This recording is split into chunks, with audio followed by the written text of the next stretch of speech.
Good morning, fam. It's your girl, Miss Diva Trucker. I'm a little bit ahead of time, I guess now. Now I don't feel like I'm so far distance from you guys because now I'm like only an hour behind from the East Coast. How about that?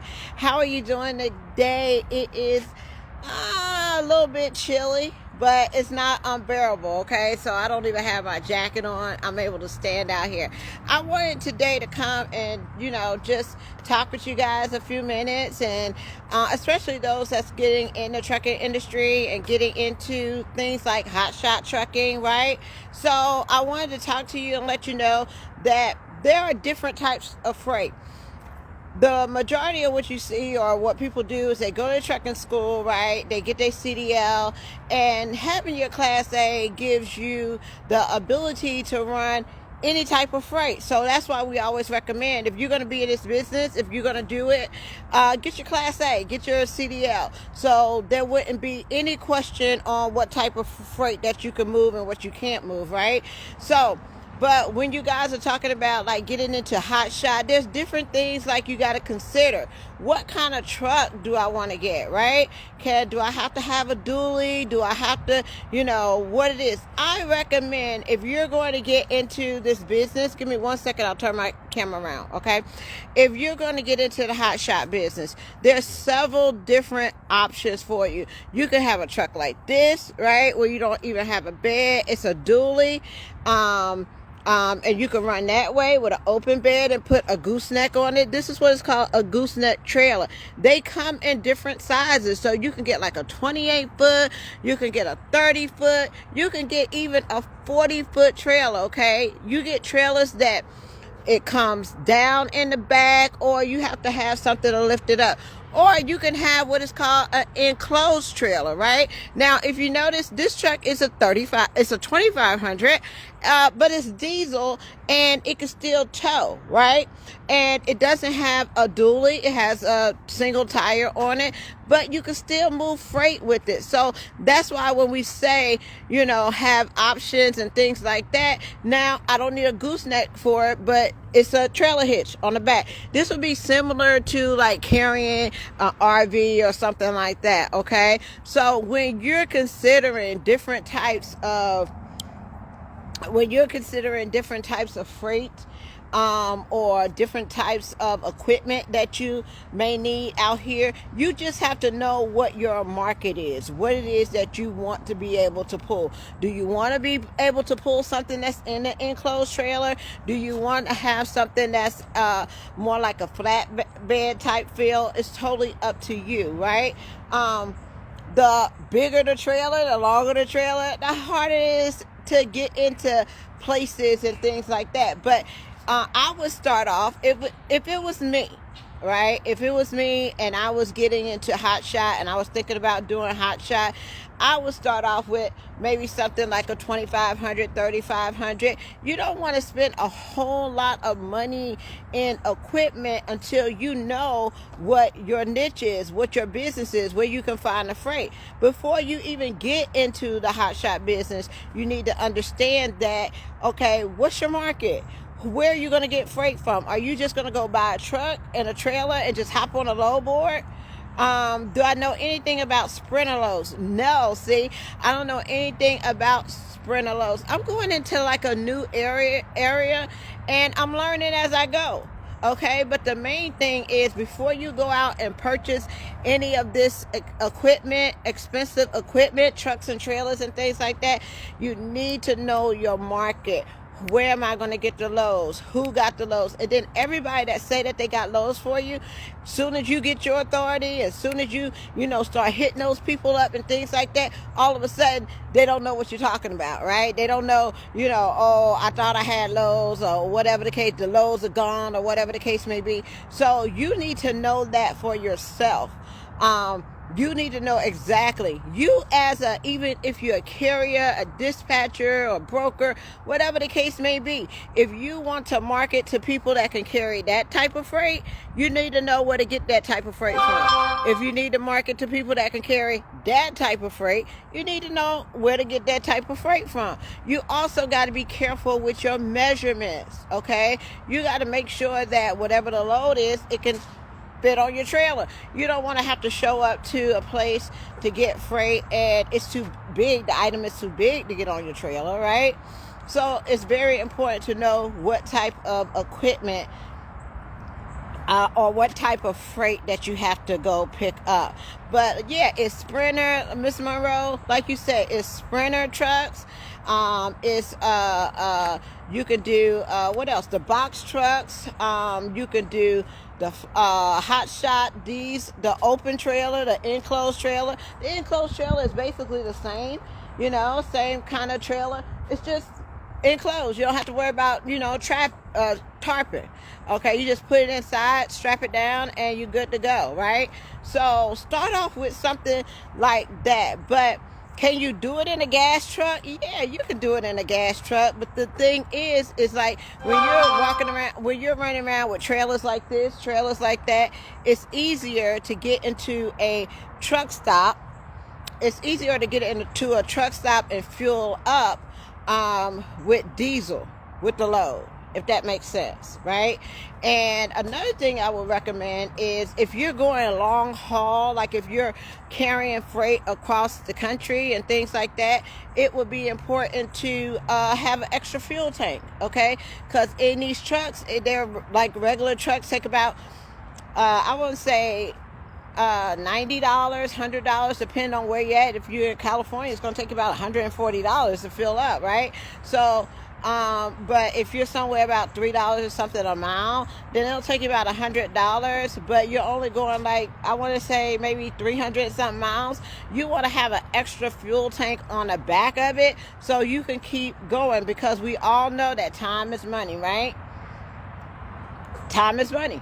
And the more you have to stop and all that kind of stuff, the more money you lose. So I would get an extra fuel tank on the back of it, and I would just figure out where my market is going to be, okay?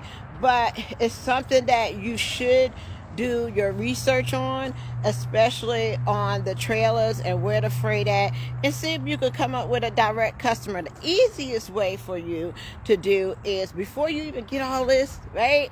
Before you even get all this truck and the trailer, get your own authority and all that kind of stuff, find you some customers. Who are you going to pull for? Okay, don't be that person that goes out and just buy all this equipment, and now I'm like, and then you're posted like, any freight out there? Do anybody know where the power only? Do anybody know where the flatbed? Do anybody know where these loads are? Work on getting your customer ahead of time. Say, hey, I'm thinking about, getting a truck and trailer, and I was wondering, do you have any freight that y'all normally, give out to these Hotshot loads or whatever? Specialty stuff.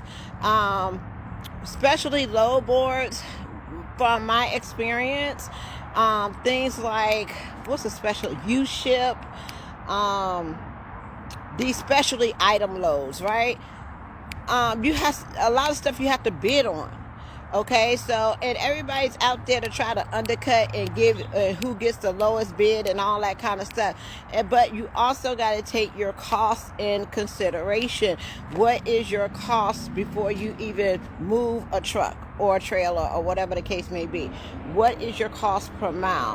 What can I take this load for? Okay, so the better that you lower your expenses as far as your equipment and all that kind of stuff, the better that you're able to lower your expenses, the more profit that you will be, because you will know your cost per mile, and you don't waste your time on stuff that you know that you can't carry or it's not going to profit your business, right?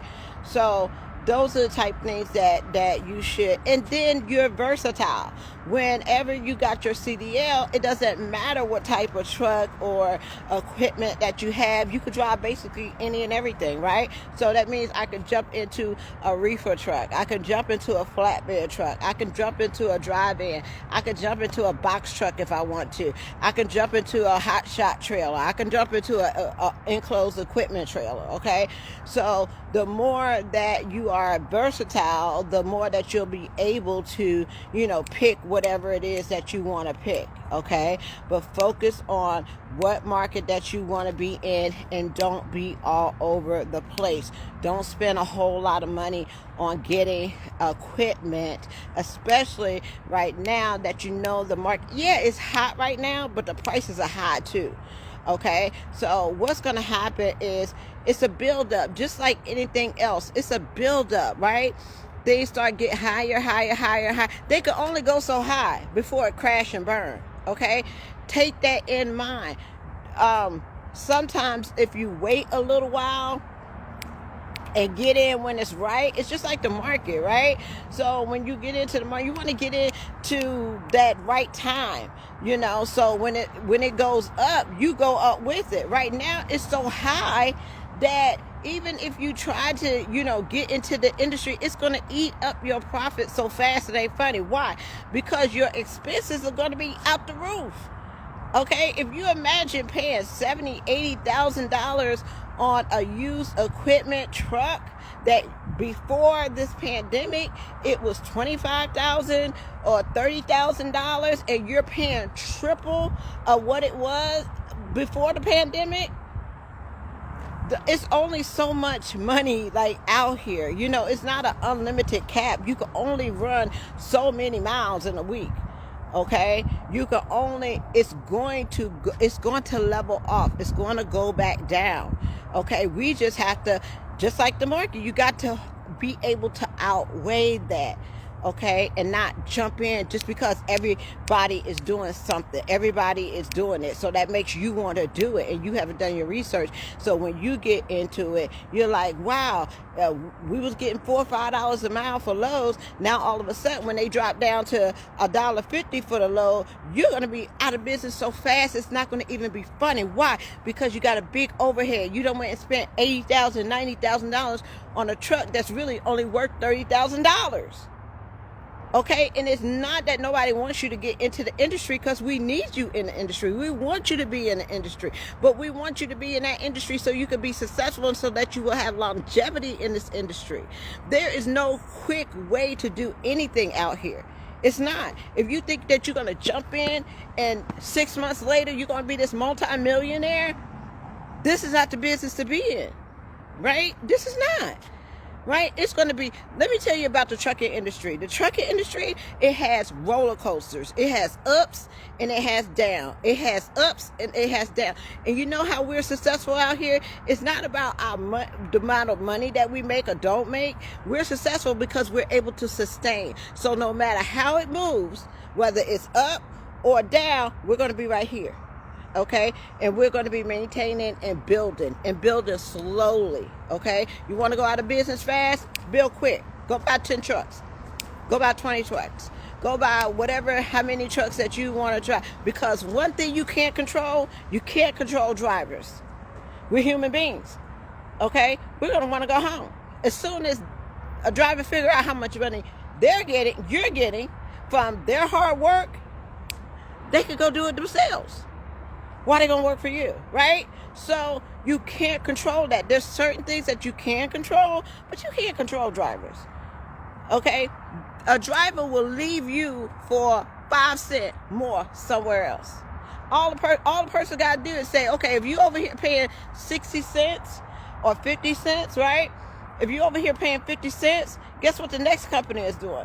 The next company over here is paying 55 cents. And you go home on the weekends. How about not only that they're paying 55 cents, but you ain't even got to go 48 states. So is your driver going to stay here, or is your driver going over here? Okay, because your driver wants to be home with their family. Your driver wants to enjoy their life too. They want to go on vacations and have a good time, right? So you have to take all that into effect. And a lot of people will be loyal to you, but they also want some ownership as well. Right? We all want to, some people want to be able, they have a dream that they want to own something, right? So give people that opportunity. So if I got a trailer, I'm not spending a lot of money on trucks, okay? I'm not. Trucks, I get maybe 15, 30,000, okay? It's going to be used. It ain't going to be no comfort. You might not even have no Bluetooth. Okay, you might have to, I don't know, plug it in the old style way. I don't know. Air conditioning gonna work. It's gonna be able to get you from point A to point B. Okay, it's not gonna be the luxury. Okay, it's about making money, have luxury at home with your family when you're out there on your vacations and all that kind of stuff. It's not for me to make that truck a luxury place for you. I'm not gonna set it up with the direct TV and the XM radio and all that kind of stuff. No, we're in the business of keeping our costs down low, right, and making money. And also you got to be able to have somebody that's qualified to work on your trucks. The things that I've noticed out here in this industry is that there's a whole lot of people, okay, they've been doing this for a long time, working on trucks and all this kind of stuff. They already know how this stuff works. That's why they spend so much time trying to make everything like a computer, and so it's harder for you to figure it out. Because if we can figure out how to change this and fix this and do all this ourselves, then they ain't got nothing to do, right? So now they trying to figure out, oh, you got to have a special type of equipment to even figure out what is going on with the truck, right? They got to put it on a machine so they can figure out what it is. And it could be something simple. Like last week, 2 weeks ago, my knock sensor went out, right? You know, it threw a code. If you don't know what that code means, you don't know how to fix it, right? So it's just like a constant thing of how we can keep the money coming in. How can we do this? So if we make these trucks more complicated for the average person that can figure it out, then we'll continue to make money, because they're going to have to come to us to get it fixed. That's why it's so much into the automation. And you're going to have, I think, soon, I mean, not when I'm driving or whatever, because they still got a lot to figure out with this automation thing, but you're going to have you're going to have to go to school to even know how to run the truck. And I'm not talking about just trucking school going up and down the highway. I'm talking about computers and all that kind of stuff, just to know how to run these things, okay? So be mindful of that. Always remember, your journey is your journey. Don't let anybody try to get you to do whatever it is that they're doing. Always come up with a plan, all right? Figure it out what it is that you want to do, whether it is a Hotshot with a 40-foot trailer, right? Or whether it is a Hotshot with a enclosed trailer, whether it is a Sprinter van, whether it is a box truck, whether it is a dry van reefer flatbed. No matter what it is, know what your niche is. Know, and the good thing is, how can you set yourself apart from what everybody else is doing, right? How can you set yourself apart from what everybody else is doing? Okay, because remember, when you come into this, you're not the only one that's doing this, okay? You can't recreate everybody else, but how can you find your niche? Is it a certain area that you're in? Are you in a hot area? Is it the relationships that you can be able to build? Why are people going to come to you and use your services, right? So you guys think about those things, and remember to always grow slow. Okay, take your time. There's no rush in this industry, okay? The only rush is you be rushing to go out of business, all right? And especially if you're small. Y'all just seen it a couple of days ago. What was that? What is the name of the company? Central Transport. Huge trucking company, right? Huge trucking company. Gone, just like that, They have ran it so the cost is too much to run the business. The cost is too much to run the business.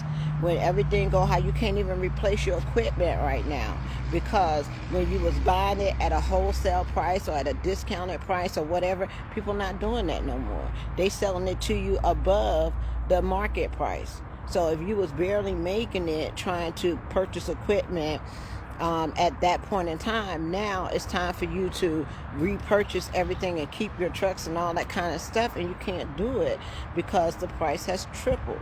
So, and I think that's what we're going to start to see here in the future, is while these prices are staying at this level, that's how the trucking market kind of how you say it, readjusts, okay, to getting back to the normal. Because right now it's not the normal, right?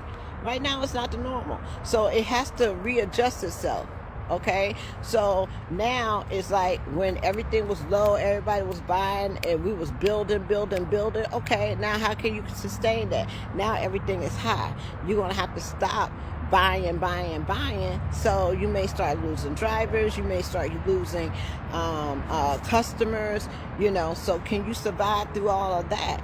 And a lot of people are not going to be able to do that. So if you can see how mega big companies with 1,500 drivers, 2,000 drivers, and that's a lot of people that are going to be losing their jobs. But drivers are going to be okay. Why? Because there's always a market for drivers. Okay, drivers can pick up like this. And that's one thing I learned about being in this industry. I don't have to wait a whole 6 months to try to find a job. All I got to do is keep my record clean, right? Get my experience, right? I can name my market. I can go anywhere. You can go anywhere you want to go. You can pick your company, right? It's up to you where you want to go. So drivers are going to be fine. They could readjust really quickly, okay, because everybody needs them. They're in demand. They've always been in demand, okay.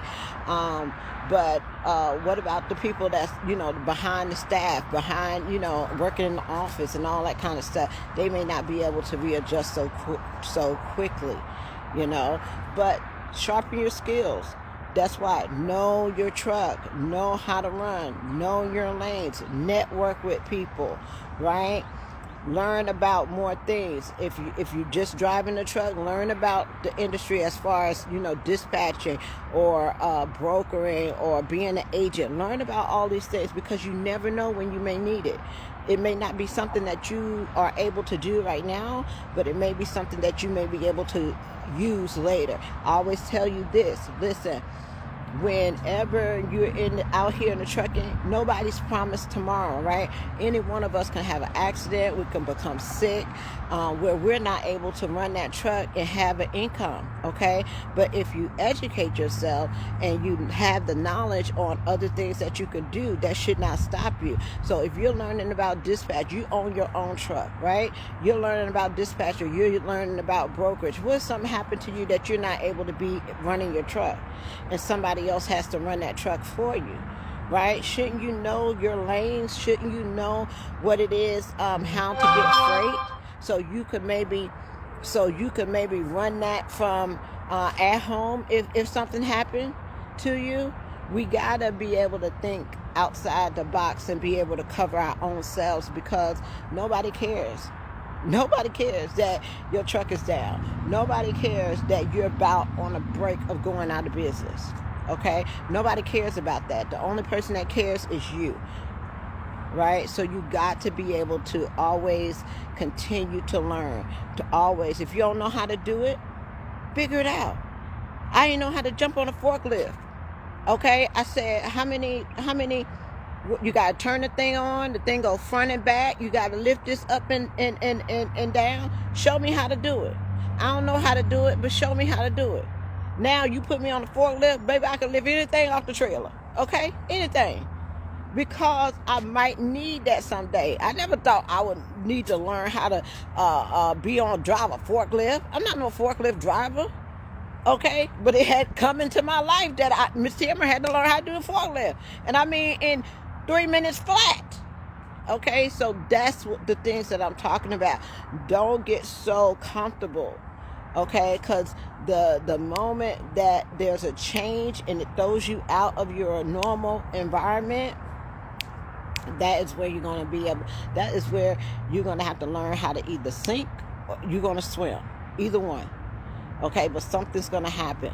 Okay, changes happen all the time, and we got to be able to adapt. Other than that, guys, I don't want to take up too much of your time. I got to get on the road. I got work to do, okay? But I just want to come and share with you. Sometimes, being out here by yourself, you like to talk. Don't y'all miss my walking up and down the parking lot talking? I'm back out here, okay?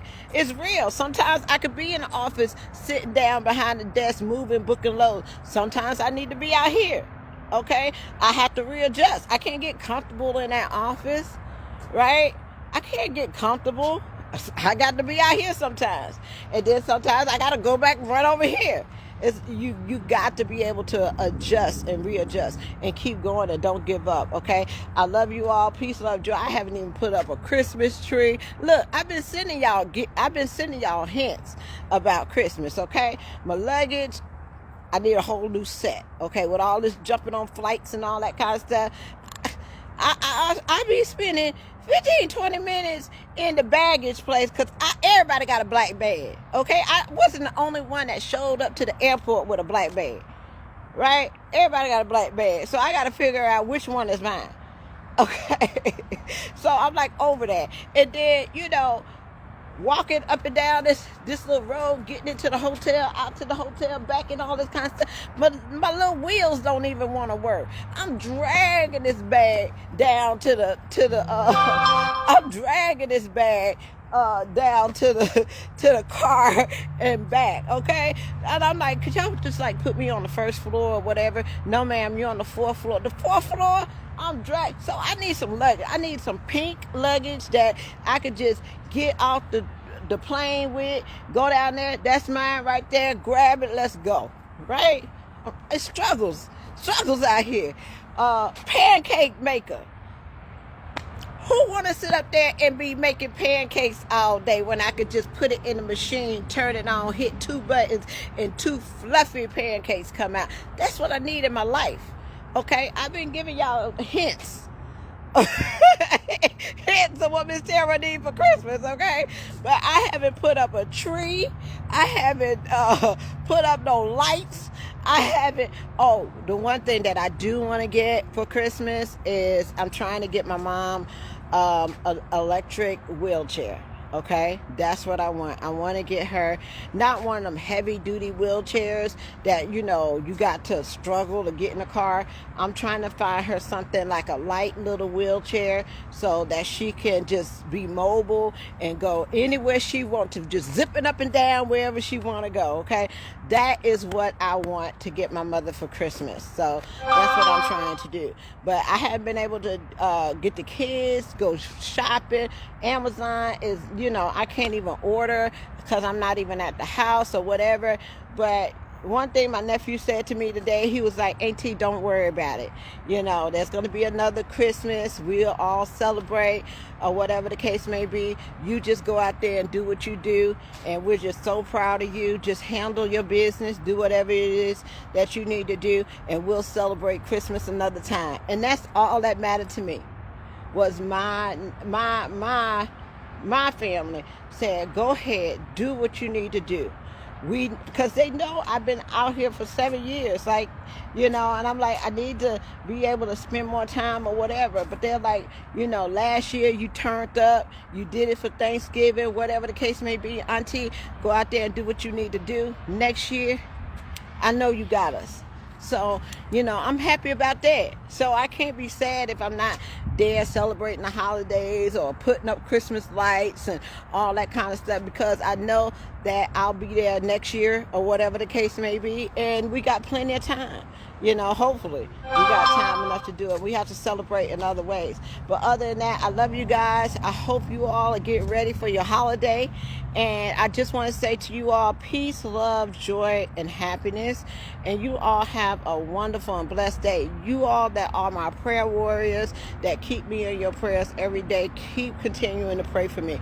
Keep continuing to pray that I be out here being safe, that, no accidents and nothing like that happens, okay? Keep me always in your prayers, and I appreciate it. And because of what it is that you all do as far as praying and sending me messages and all that kind of stuff, it keeps me going. You see my face?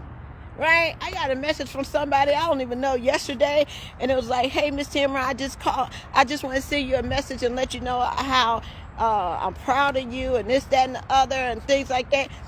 Sometimes my messages come from people that I don't even know, and they don't even know sometimes what they do to me and how it makes me feel, because I'm like sitting there in the airport like, whoo, I'm tired, this, that, and the other, and then you get a message like that. And it's like, okay, it's time to go. You know what I'm saying? Like, all right, thank you. I appreciate it. Let's go. It makes me know that what I'm doing is not in vain, right? All right, then. I got to go. Peace, love, joy, happiness. You all have a wonderful and blessed day. I holla. Bye.